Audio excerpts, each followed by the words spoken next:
Hello friends, very good morning to all of you. So today we are going to discuss PF38, that is OpenID Connect implementation in PingFederate. So OpenID is basically built on the top of the OAuth layer only. So if you remember in OAuth we already discussed OAuth and we already built our platform for OAuth. Like we have the access token manager, we have the access token mapping, we have the policy contract grant mapping, we have the mapping for the ROPC. So all the things we have already built and it's working fine. We tested all the grants, so we already onboarded the application.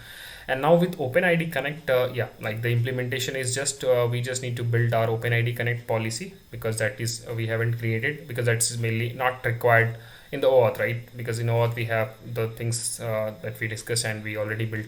So now let's quickly we'll jump to our OpenID Connect policy and we'll try to create one policy. And I'll show you how you can create a policy, how you can able to fetch the claims, how you can define the scopes and all. And then yeah, once that is implemented, then in the next session we can also try to onboard a OpenID Connect application and then we can just do some testing around that. Yeah, so let's begin.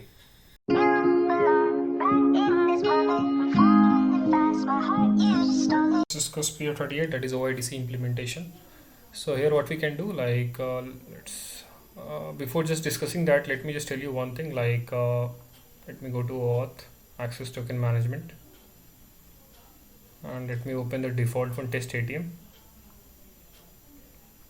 Yeah, so earlier, like what I did, I just created more attributes in the ATM, right? Like username, first name, last name, email address, groups like that, just to show you that how the token is getting generated. But the ideally you should not create those information in the access token because access token or the access token management is not meant for that. It's not built for that. You just need to just pass the username or the email, just one attribute, that is enough.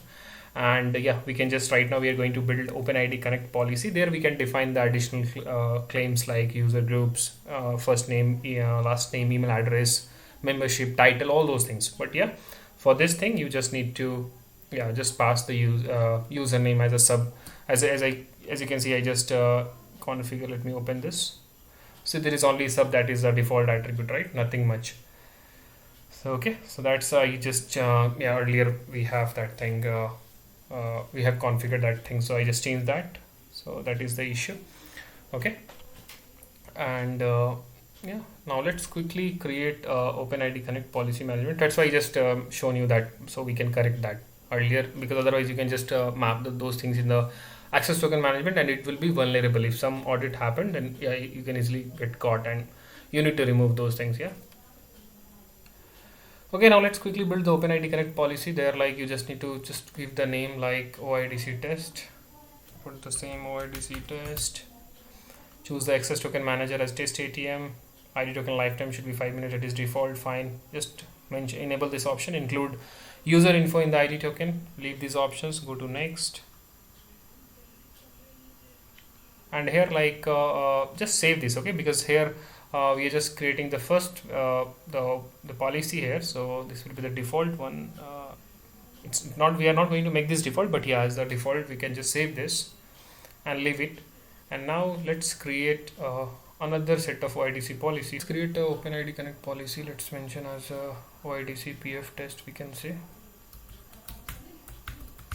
Okay, and then select the access token manager, test ATM, token lifetime is fine, include user info, go to next. Okay, remove these attributes, is not required.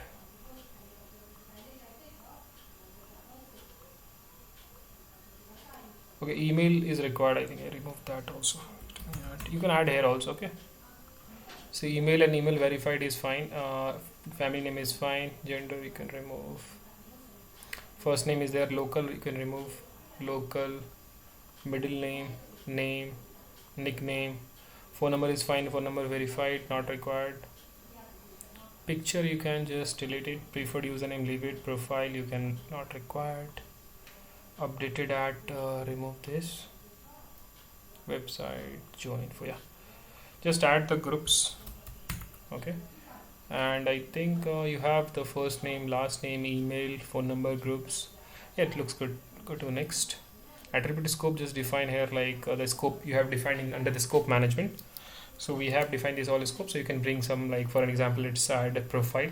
which have all this information like email verified, groups, phone number, everything it's having on the profile.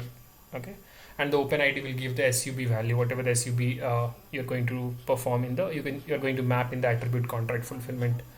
So let's add this.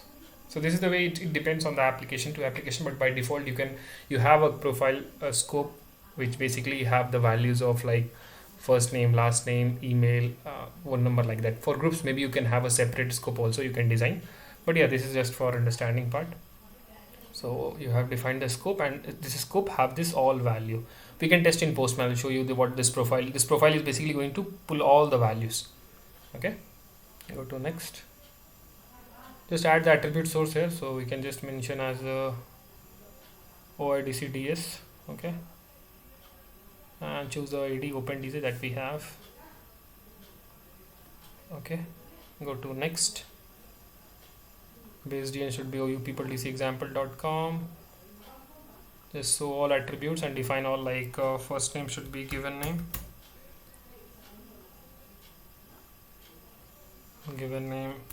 first name, last name should be SN. Choose mail,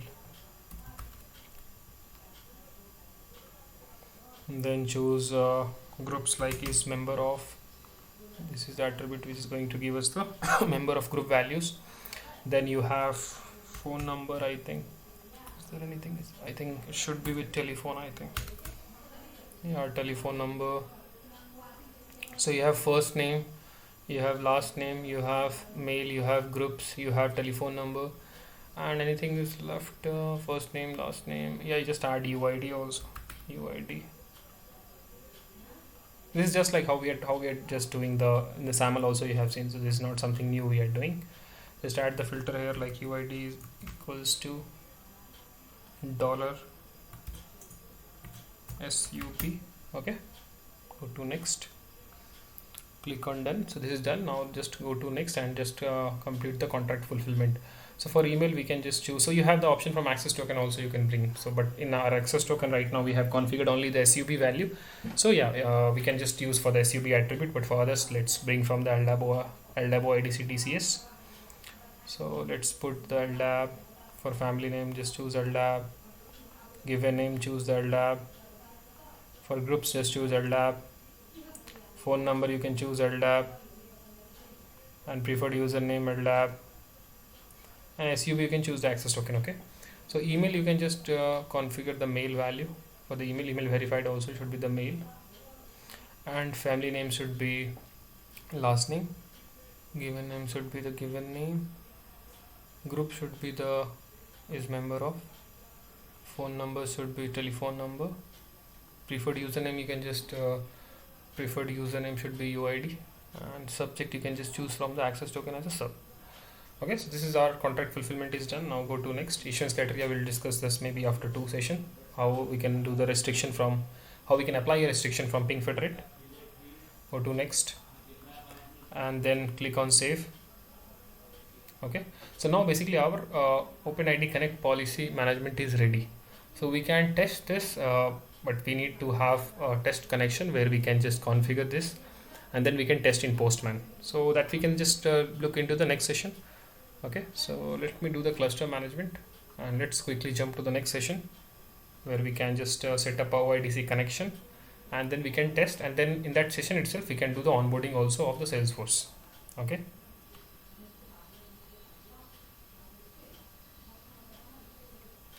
Okay, if you have anything, please put in the comment section. We can discuss again. Thank you.